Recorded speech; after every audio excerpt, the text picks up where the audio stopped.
আসসালামু আলাইকুম প্রিয় শিক্ষার্থী বন্ধুরা, তোমরা যে যেখান থেকে আমাদের চ্যানেলটি দেখছো সবাইকে স্বাগত জানাচ্ছি নাফি অনলাইন স্কুলের এখনকার ভিডিওতে। তো এখন আমরা যে বিষয়টি নিয়ে আলোচনা করব সেটি হলো তোমাদের ষষ্ঠ শ্রেণীর জন্য বিজ্ঞান বিষয়ের অ্যাসাইনমেন্ট। এটি আমরা কিভাবে উত্তরপত্রে লিখব সেই বিষয়টি নিয়ে পুরোটি আলোচনা করব।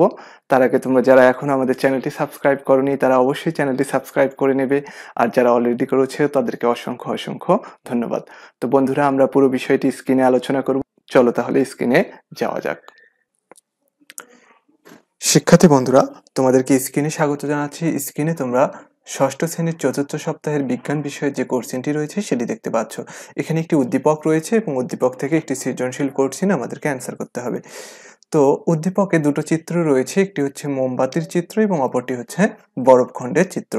তো আমাদের প্রথম যে কোশ্চেনটি দেওয়া রয়েছে সেটি হলো বিদ্যুৎ পরিবাহী এবং বিদ্যুৎ অপরিবাহী পদার্থের নাম লিখো।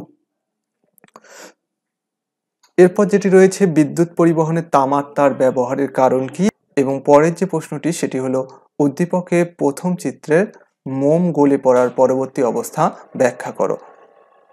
এরপর রয়েছে চিত্রে পদার্থ দুটির গলনাঙ্ক এবং হিমাঙ্ক কি একই, পাঠ্যপুস্তকের আলোকে বিশ্লেষণ করো। তো বন্ধুরা, চলো তাহলে আমরা দেখি এই প্রশ্নটির অ্যান্সার আমরা কিভাবে করব।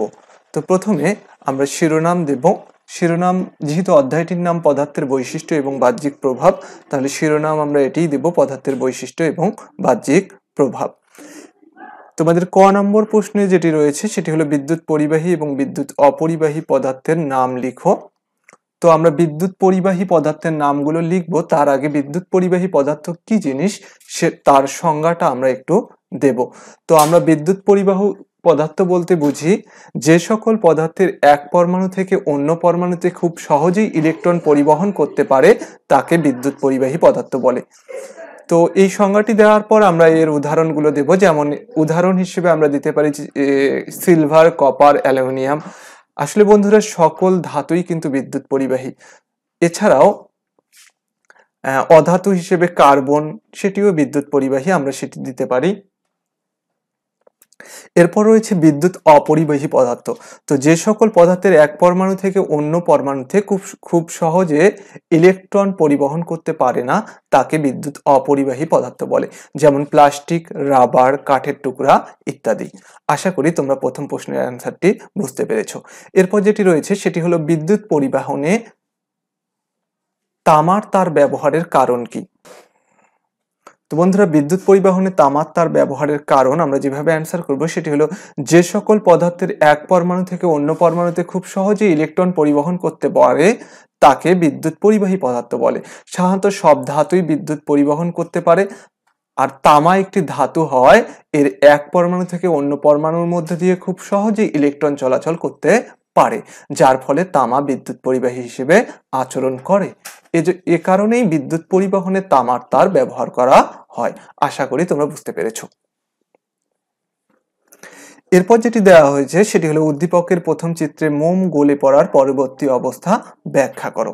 বন্ধুরা, আমরা সাধারণভাবে যেটি দেখি, একটি মোমকে জ্বালালে এটি তরল হয়ে যায় এবং এই তরল অংশটি মোমের গা বেয়ে মাটিতে পড়ে এবং তারপর আবার পুনরায় এটি কঠিন হয়ে যায়। এটার প্রধান কারণ হলো যে মোম গলে পড়ার পর শীতলীকরণ প্রক্রিয়ায় কঠিন মোমে পরিণত হয়। তরল মোমটি কি হয়ে যায়, কঠিন মোমে পরিণত হয়। আমরা যখন মোমবাতি জ্বালাই তখন এর একটি অংশ পুড়ে আমাদের আলো দেয়, যেটা হচ্ছে রাসায়নিক পরিবর্তন। অন্য অংশটি গলে নিচে পড়ে, কিন্তু মোমের গলনাঙ্ক ও হিমাঙ্ক 57 ডিগ্রি সেলসিয়াস হয় সেটি যখন নিচে পড়ে তখন নিম্নাংশের তাপমাত্রা 57 ডিগ্রি সেলসিয়াসের কম হয় শীতলীকরণ প্রক্রিয়ায় তরল মোম কঠিন মোমে পরিণত হয়। তরল মোম কঠিন মোমে পরিণত হয় একটি ভৌত পরিবর্তন। তাহলে বন্ধুরা, মোমের দহনে আমরা কি ধরনের পরিবর্তন দেখতে পাই? দুই ধরনের পরিবর্তন দেখতে পাই, একটি ভৌত পরিবর্তন আর একটি রাসায়নিক পরিবর্তন। তো আশা করি তোমরা বুঝতে পেরেছো। এরপর যে প্রশ্নটি দেওয়া রয়েছে সেটি হলো চিত্রে পদার্থ দুটির গলনাঙ্ক ও হিমাঙ্ক পাঠ্যপুস্তকের আলোকে বিশ্লেষণ করো। বন্ধুরা, আমরা জানি যে তাপমাত্রায় কোনো কঠিন পদার্থ গলে তরলে পরিণত হয় তাকে ওই পদার্থের গলনাঙ্ক বলে। আবার যে তাপমাত্রায় কোনো তরল পদার্থ জমতে শুরু করে তাকে ওই পদার্থের হিমাঙ্ক বলে। উদ্দীপকের প্রথম চিত্রের পদার্থটি হলো মোম এবং এর তাপমাত্রা যখন 57°C বা তার উপরে হয় তখন কি হয়, কঠিন মোম গলে তরলে পরিণত হয়। কঠিন মোম গলে তরলে পরিণত হওয়ার এই তাপমাত্রাটাকে গলনাঙ্ক বলা হয়। অর্থাৎ মোমের গলনাঙ্ক কত বন্ধুরা? 57°C। আবার তাপমাত্রা যখন 57°C বা তার কম হয় তখন তরল মোম জমতে শুরু করে, অর্থাৎ কঠিনে পরিণত হয়। তরল মোম কঠিনে পরিণত হওয়ার এই তাপমাত্রাটাকে আমরা কি বলি বন্ধুরা? হিমাঙ্ক। অর্থাৎ মোমের হিমাঙ্ক 57°C। আমরা একটু আগে দেখেছিলাম মোমের গলনাঙ্ক 57°C, আবার হিমাঙ্ক 57°C, তার মানে একই। উদ্দীপকে যে দ্বিতীয় চিত্রটি দেয়া রয়েছে সেটি কি? বরফের টুকরার চিত্র। তো এই বরফ, কঠিন বরফ সাধারণত কি হয় বন্ধুরা? যে 0°C তাপমাত্রায় গলে তরলে পরিণত হয়, অর্থাৎ পানিতে পরিণত হয়। তাহলে আমরা বলতে পারি বরফের গলনাঙ্ক 0°C। অপরপক্ষে পানি 0°C তাপমাত্রায় জমতে শুরু করে, অর্থাৎ বরফে পরিণত হয়। সুতরাং পানির হিমাঙ্ক কি হচ্ছে? 0°C। তাহলে বন্ধুরা পানির হিমাঙ্ক 0°C, আবার বরফ গলে 0°C তাপমাত্রায়, তাহলে বলা যায় বরফের গলনাঙ্ক এবং হিমাঙ্ক একই। সুতরাং উপরোক্ত আলোচনা থেকে আমরা বলতে পারি যে উদ্দীপকের চিত্রের পদার্থ দুটির গলনাঙ্ক এবং হিমাঙ্ক একই। তো এই ছিল বন্ধুরা তোমাদের ষষ্ঠ শ্রেণীর বিজ্ঞান বিষয়ের চতুর্থ সপ্তাহের যে অ্যাসাইনমেন্টটি দেয়া হয়েছে তার উত্তরপত্র। আশা করি এর সাহায্য নিয়ে তোমরা আরো সুন্দরভাবে লিখতে পারবে। ভিডিওটি দ্বারা উপকৃত হলে অবশ্যই ভিডিওতে লাইক দেবে এবং কোনো প্রশ্ন থাকলে কমেন্ট করবে এবং তোমার বন্ধুদের কাছে ভিডিওটি পৌঁছে দেওয়ার জন্য অবশ্যই ভিডিওটি শেয়ার করবে।